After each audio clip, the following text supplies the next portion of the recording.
alinieleza ya kwamba kuna maneno ya maji hapa, hiyo ya irrigation, si namna hiyo, na wameniuliza ya kwamba bei inalipishwa wakulima ikuje chini, si ndio? Ama ulisemaje wewe Wanjala?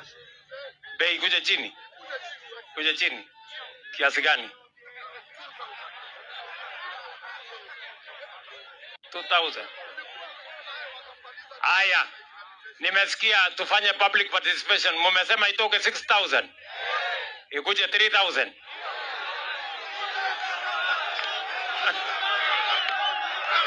Yaani nyinyi mnataka hii maji for free eh?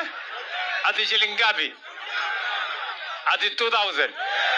Oh, kama hii ya 2 term ikuja hapo kwa 2 term. Aya, wacha niende nipange ikuja hapo kwa 2 term. Si namna hiyo? Wacha nipange namna hiyo.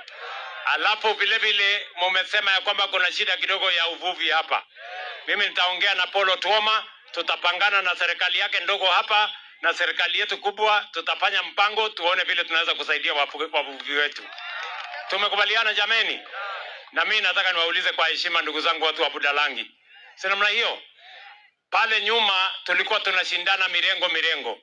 Lakini leo si mnaona tunasimama hapa pamoja? Si Wanjala yuko hapa, si Ababu yuko hapa, sisi wote ni ndugu moja.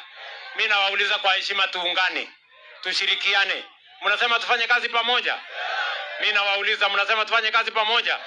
Nifanye na Utuoma, nifanye na Wanjala, nifanye na Ababu, na tufanye na nyinyi. Wangapi wanasema tufanye kazi pamoja jameni?